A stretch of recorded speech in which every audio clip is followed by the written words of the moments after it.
So I came across this video, why no one buys UFC pay-per-views anymore, and I ended up watching it at work, and I thought it was actually a really good video. It's by a low-key channel named FrontRowMoe, and I find the conversation about UFC pay-per-views very interesting, and I thought this video presented the argument really well in my opinion. So I wanted to give my 2 cents. I wanted to watch a video together, and as always, I would love to know what everybody thinks about it down below afterwards. Hello everybody, and welcome back to another video. If you're new here, my name is Kyle. I am your guy with many YouTube channels. Guys, let's watch this video together. Why no one buys UFC pay-per-views anymore. So let me ask you a question.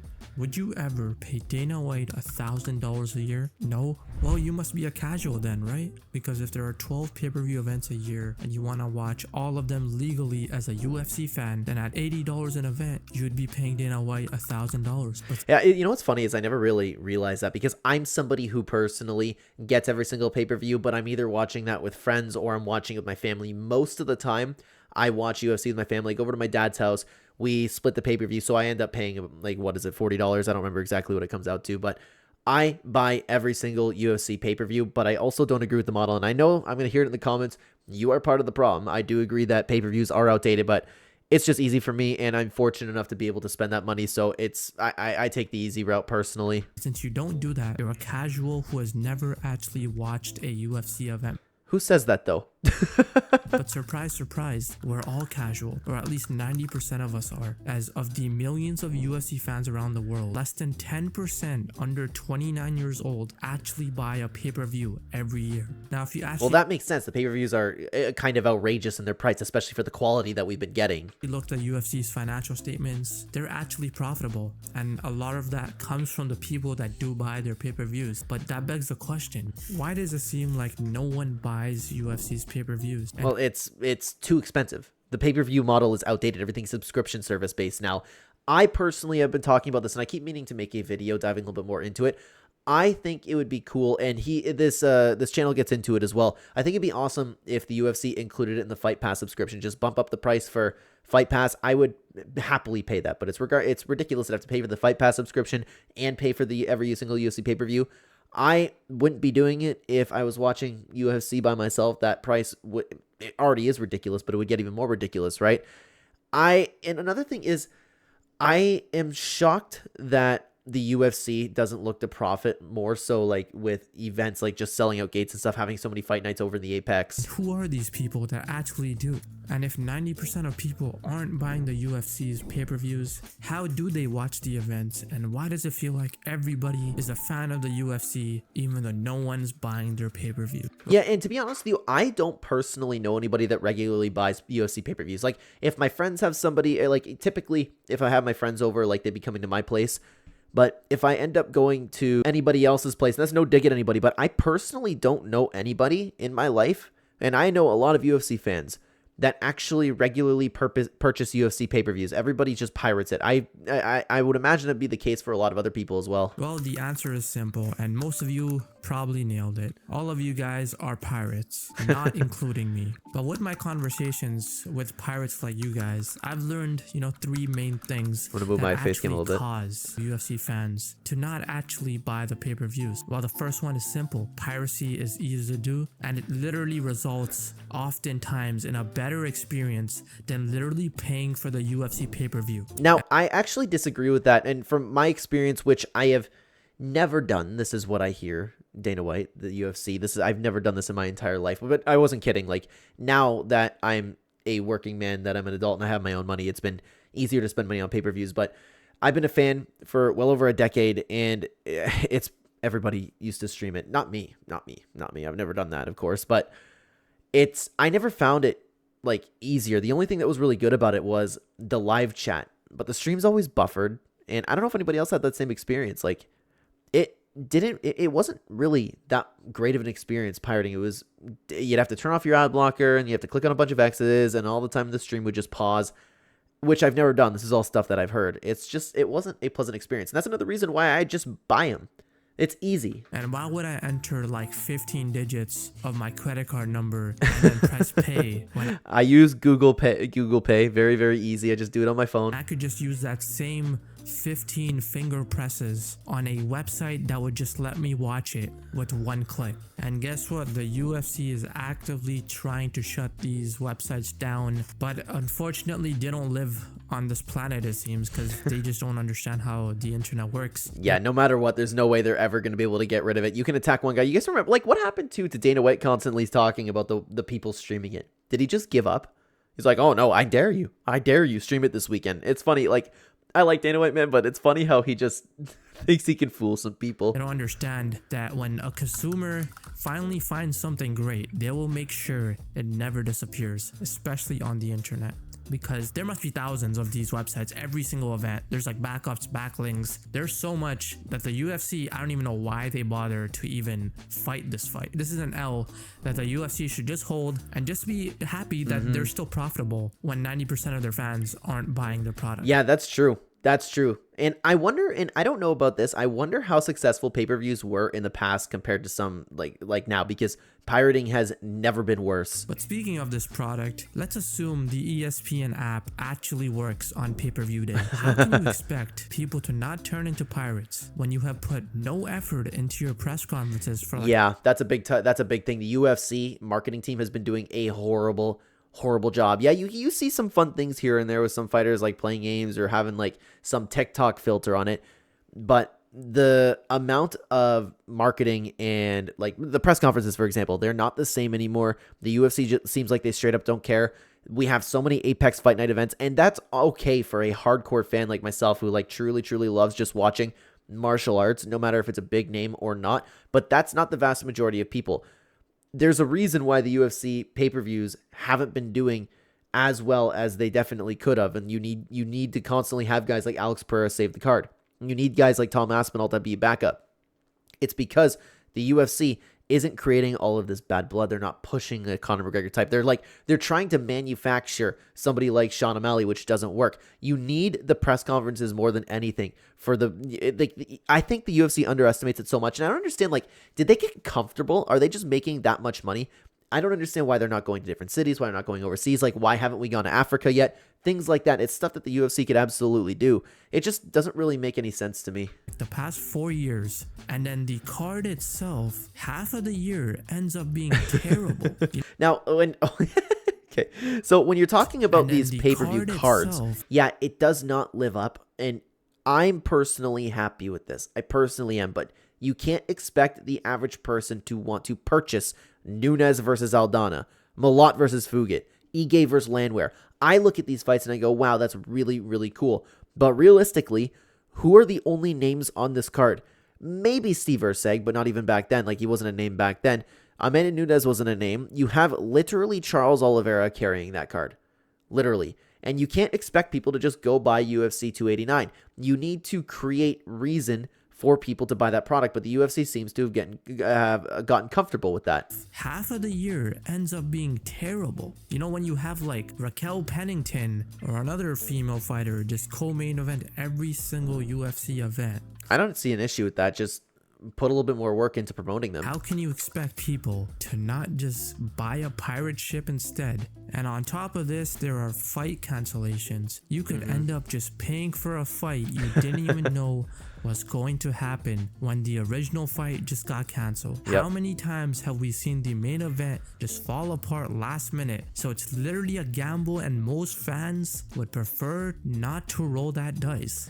But I mean, like, that's not really the UFC's fault. Unfortunately, that just comes with the fight game. There's nothing you can really do about it. It's just way too often that we're just like super excited for a fight, and oftentimes the fights are announced way too early and ahead of time to hype people up, and then you're just like looking up to the event. You know, it's getting closer. There's a lot of horrible UFC Apex events in the meantime. You're like, okay, whatever, you know, next year we're 1 week closer to that event that I'm looking forward to, and then out of nowhere, Khamzat Chimaev has been injured. But oftentimes, like, unless it gets canceled completely and the fight just gets scrapped, there's a lot of times where the replacement fight makes for a better fight because of the circumstances, especially if they were to let these people come in and actually have trash talk at a press conference. Like, I'll never forget, it was Jorge Masvidal where it's like, oh my god, these guys aren't even fighting, why are you guys beefing? And when in the old days, Dana White would totally let that slide. The press conference is such a huge problem, and you wonder why nobody's paying for those cards.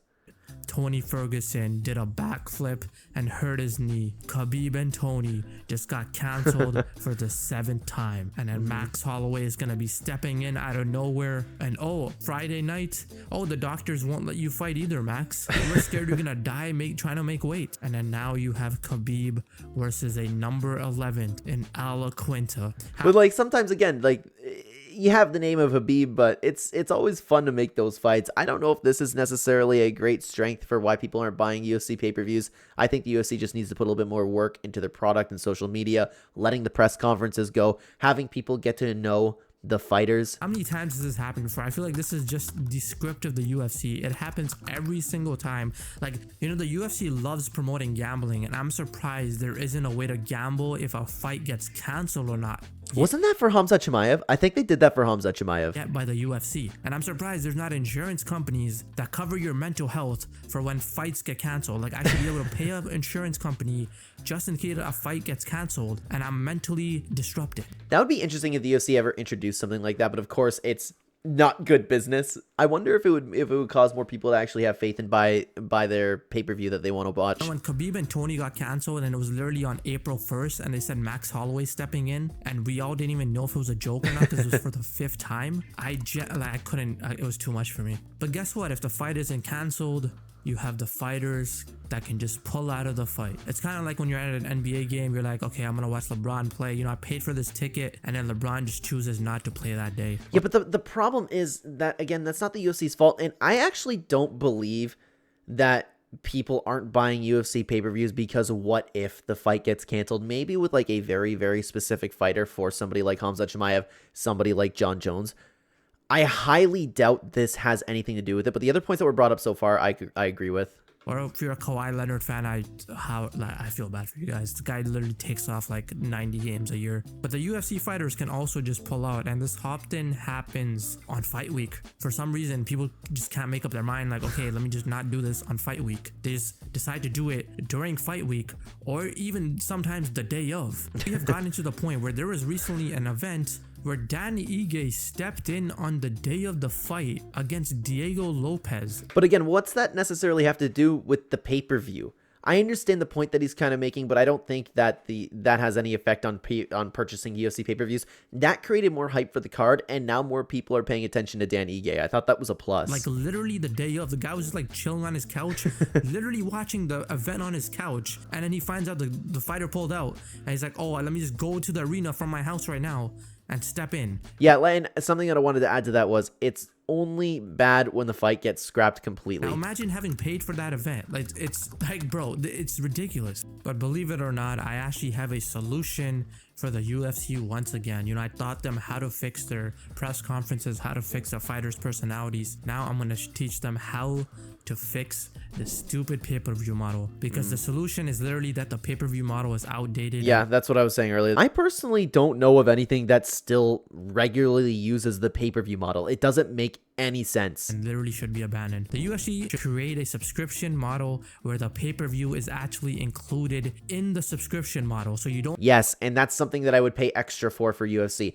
I use Fight Pass enough that it's worth it to me, and if you were to include every single pay-per-view on that, I would gladly pay a premium price for UFC Fight Pass. I'd actually be a happy customer to do that. You have to pay for every single pay-per-view event after having paid for the subscription of ESPN where you're watching UFC Apex events. Now, if they do want... Now, I can't speak for ESPN. I pay for Fight Pass personally, but I would imagine it's similar. Keep the pay-per-view model, lower the price. You know, when you have 20,000 advertisements covering the entire octagon, where the octagon just seems like it's colored in black, where the UFC is so desperate that they're literally collaborating with YouTubers for advertisements, you would think the advertising money could at least cover the pay-per-view reduction price. Yeah, this is where I'm a little bit unsure about how that would have an effect, because let's say they reduce the pay-per-view price to maybe an acceptable amount would be about $20. I think a lot of people could afford that, and a lot of people would be happy to pay for that for a night of fights. If they reduce it to that, would enough people switch from pirating to buying if it was at $20 that they would see an actual increase in profit that they make compared to what they already have with the UFC pay-per-views being around $80? I actually don't know, and I would love to know what you guys think about that, because I, again, very, very I can see a lot of people buying it, but again, would it be enough to actually change? I still think that they need to scrap it completely and just up the price of subscriptions. Now, if they actually reduce the pay-per-view price, not only would it let more people legally view the UFC events, the UFC now doesn't have to spend extra in hiring a team to fight off pirates. There's so many pirates. I'm a little bit skeptical that that exists, but I mean, they always could. Another thing is, why not go to more places other than the Apex unless it costs a significant more amount of money, which I'm not sure if it does. Sell your seats. I'm sure that there's a lot of places in the world that would rather have a UFC event there compared to the Apex fight nights. So the UFC will never win that battle, but the UFC can finally let people buy their pay-per-view for a reasonable price where people don't feel like they got robbed because it just ended up being that the two fighters in the main event end up hugging for 25 minutes, going to a decision, and then you ended up staying up until 7 a.m. in the UK, and it was all for nothing. But me personally, you know, I'm not a pirate. You know, I can't relate to any of you pirates. That's true, and it's wrong to pirate, you guys. It's very, very wrong to pirate. But I'm even being truthful. Like I pay for every single UFC pay-per-view that do all this stuff. So I actually have a question for all of you. How are you finding your overall experience as a pirate? Let me know in the comments down below. The UFC, I don't even know what they're doing anymore. They just have so many outdated models. They're just so unaware. Like, yeah, and why do you think that is? Like, I can't think of anything else as opposed to they're making too much money and they've gotten comfortable. Why would they change it? There's still people paying for this. All they have to do is just hire a fan to tell them what to do. You know, it's like, who knows your product better than the person who actually uses the product? And I'm literally telling you guys, just do this. You guys will make more money. And I don't know. You can't really listen to a lot of people in this community. You have to be very selective. I'll be happier. But instead, what's probably going to happen is the UFC is going to inflate their price. The price is going to go up. And for some reason, no matter what they do, some people always buy the UFC's pay-per-views. That's me. I'm all about convenience. I'm all about it being easy. And again, like, it's just much easier. I watch the fights with my family. I'm not looking to plug in a laptop, and I'm not looking to find a stream, have it lag, wait for it to crash, click on a bunch of ads, go get sent over to an adult content site from accidentally clicking the wrong red X. Like, it is just not worth the hassle for me. And I love the sport so much. I enjoy my fight nights that I will just pay to be entertained and support the product that I enjoy. Because they're just so out of touch with what's actually going on. You know, they fall for the gambling ads that the UFC promotes to them. They fall for all like the UFC fan experience that's like overpriced. You know, that's the type of people that the UFC is targeting, and they're very successful at it. And it shows by their financial statements because they sell hundreds of thousands of pay-per-view buys no matter who's fighting. And so when something is working, you just want to make sure you milk it. And yeah, but again, like, if they did reduce it, or if they just went completely subscription based, I wonder if they would turn a profit from it. But again, why fit? Like the video said, if it's not broken, don't fix it, right? Just going and going, even if it's not appealing to the 90% of UFC fans that don't actually spend their money on the UFC. It is the people that, for whatever reason, keep buying UFC pay-per-views, that the UFC can continue to do whatever they want. They don't have to listen to anyone. They pretty much have a monopoly in the MMA mixed martial arts industry, and despite even losing antitrust lawsuits, having their fighters try to unions against them, you know, people have tried a bunch of things to take the UFC down, but they're just a machine that just cannot be messed with. And I wonder if anybody ever will end up taking over the UFC, because again, like, here's the thing. The UFC has gotten pretty comfortable and who's doing well right now. And I know that it's not comparable yet, but I like what I've been seeing over from One Championship. And they signed with Amazon Prime. I love the fact that I already have Amazon Prime and I can just watch One Championship on Amazon Prime. I think it'd be awesome. And I know the UFC wouldn't do something like Amazon Prime. They would do their own thing. But I always wonder if one day something like One Championship will ever catch up to the UFC, because the UFC, again, has gotten quite comfortable. And one's now breaking into the US. They're gaining a lot of steam. But 90% of the people that watch the UFC not purchasing anything from them, they're still profitable. They're doing mergers with TKO, their WWE, you know, they're really profitable. And why not just keep going if everything's already working? And yeah, and it seems like the UFC is bigger than it ever has been, right? In the end, people, pirates like you, might not actually buy the pay-per-views that the UFC puts on, but in all honesty, it's because they actually don't need you to. Just like the UFC rankings, which I actually made a video on where I said the UFC rankings are actually pointless and aren't what you actually think they are. Now, that's something that I will be taking a look at, because I've never come across this channel and I actually really like what I've seen so far. It was really well presented, to be honest with you, and there's a lot of questions that I have about UFC pay-per-views, and at the end of the day, I don't think that the UFC will change it. As the video said, I believe if the UFC is going to change anything, it's going to be an increase in pay-per-view price, and then everybody's going to go crazy, but everybody's going to pay it anyways. Like, at the end of the day, I'll be paying it anyways. I like the convenience of just going on Fight Pass and watching fights with my family. So, and if we split it, that's it. Like, it's very, very easy for me, and I understand. I know you're going to comment down below and say I'm part of the problem, but I personally don't have a problem. I just think that UFC is expensive. That's all. So, guys, the link for this channel will be in the pinned comment description down below. Thank you so much for watching. And in the meantime, if you want to keep watching reaction content, why don't you check out this video right here? I would love to have you guys over there. Take care, everybody.